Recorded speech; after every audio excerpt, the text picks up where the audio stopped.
WashU in 2010, and I've been working at the Circuit Attorney's Office since then. I kind of jack of all trades. When you send in neighborhood impact statements, they end up on my desk, I file them. I work closely with Jennifer and Rachel Smith, who's the chief prosecutor. But I've been very lucky. My bosses have let me pursue my interest of art at the same time, and I'm currently on the planning committee for the St. Louis National Crime Victims' Rights Week. If you haven't heard about it, it's a program that's funded by the Department of Justice. It was begun in 1981.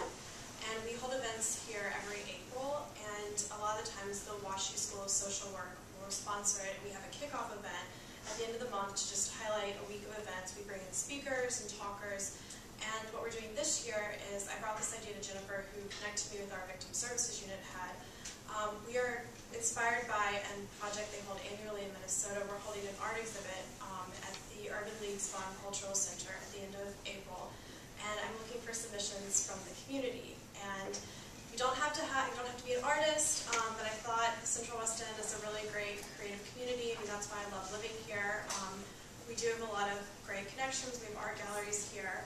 But we're basically looking for up to 16 submissions. The rest of them are going to be displayed around the city, in family court, juvenile court, possibly some at our own office. But we have a panel list of 3 judges. There will be prizes. The submit works anonymously, as long as you have kind of an explanation behind them. We're publishing a catalog, and we're not asking for donations from the artist. It's more just a way to get your work out there. It will be given back, and if you know an artist who wants to join but is represented by a gallery, we will hook up interested parties. But Bruno David, who owns Bruno David Gallery, is one of the panelists. Circuit Attorney Jennifer Joyce is. And we're also waiting on confirmation, but I believe a representative from the Urban League will as well. I have some flyers here. I don't know if anyone is interested, but they have my contact information on it. I'm happy to talk to you about it. We have a Facebook event, and we've been posting about it. If you follow Jennifer on Twitter, at Jennifer Joyce CA, she's been tweeting about it. The Regional Arts Commission is also working with us, so I thought I'd hand this out to interested parties. I'll leave some on the back table as well. All right, aspiring artists, now's your opportunity. Get your work recognized, right? And I had all our contact information on this slide, but we got moved. Our rooms got moved at the last minute. We have a couple neighborhood security providers here tonight. We have Detective Charles Betts. He's with the St. Louis Police Department, but he also manages the city's finest. When you hear the acronym TCF thrown around, that stands for the city's finest. Those are the officers on bikes that patrol the NSI. The NSI Special Business Districts. Gary Cole is also here. He's with Gary Cole Investigations, formerly High Tech. They patrol and provide security patrols for the Cathedral Square neighborhood, along with other neighborhoods throughout the city. So these are the, we have Barnes Hospital security also represented here in the back room if you have any questions there. Daniel, I forgot your last name. Dykes is my last name. Okay.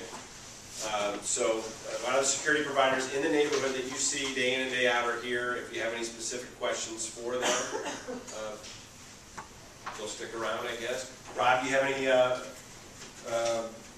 anything to add? I did want to toot your horn here a little bit. TCF is providing the bulk of the security along with A1 security in the special business districts under the NSI. And since Sarah, what was this was from June? No. June? No, yes. August. Or June. December. June.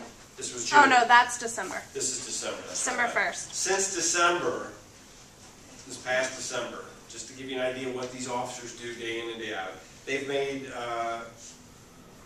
21 arrests, and they've stopped and interviewed 91 people. Now, 21 arrests doesn't sound like a whole lot in a couple months, but for this area, that's a lot. Because this isn't an area like other parts of the city that have serious and constant crime issues. The Central West End, I guess perhaps years ago maybe, but since there's been a strong security presence, Captain Moran's gone so I can say this, these are not supplemental security patrols anymore, folks. These are primary security patrols. What you are funding are the primary security patrols for your neighborhood. And that's the harsh reality that I've come to. The 9th District being what was, I think somebody threw a statistic out there, more security officers assigned to the Barnes Hospital complex than the entire 9th District where you live. So that just gives you an idea of the manpower structure that the city's dealing with. So, But St. Louis U's got about 100. 100? Well, Sorry. I was going to tell, I was at Washington University Police Department for a while. They had almost 30 commissioned officers, which is larger than most municipalities out in St. Louis County. But WashU, and here you go, toot the WashU horn. Probably the smartest kids in the country go to WashU. There are 27,000 kids, I think, applied to get into WashU last year. Washington University took 1,500 of those. So, as a policeman on campus, I didn't stand a chance. These were all smart kids. Except for the kid that came up to me and said, hey, listen, I lost $1,500. I wired some money. Wire He said, I transfer. wired some money to a guy in England because I wanted to, he had some, remember the World Series and how we had a rain out? And so there was the scam. That rain out provided a scam. Hey, I couldn't stay for the extra game Thursday, the makeup game Thursday, so I had to leave town. I got tickets to the game. This kid already had tickets too. He was just trying to do a favor for his friends and ended up costing him $1,500. So. I mean, speaking from experience, we might be so smart, we can be pretty not very smart. Well, the point being, it can happen to anyone. So keep Jack Hulsman's advice close to heart when you're dealing with stuff on the internet. So we wanted to recognize an officer tonight. He's a 9th District detective. His name is Jeff Long.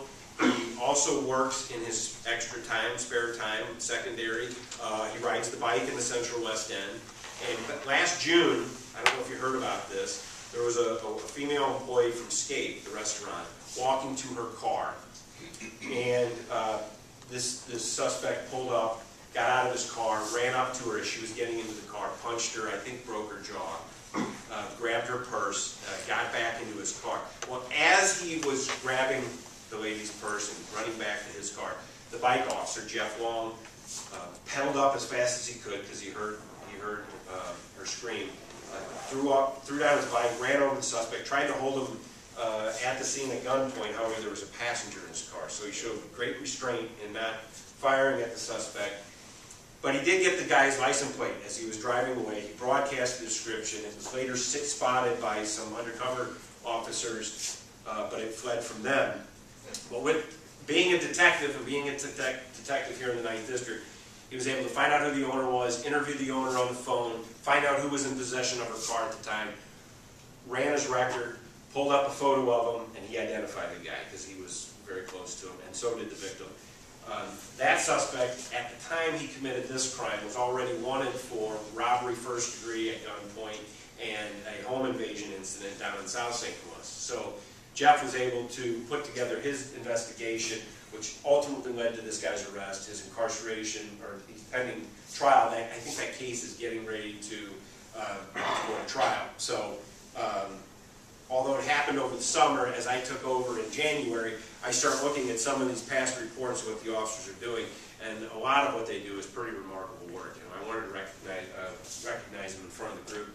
I went out and got them a $25 gift card to a local restaurant here, and we have a little certificate. But apparently Wednesdays are going to be bad for him, so I'll let him know that I recognize him in front of you all. But phenomenal work going on, and like I said, it's not the supplemental security anymore, it's the primary.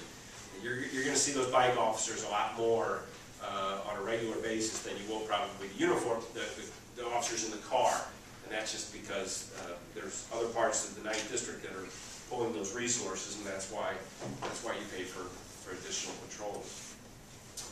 I had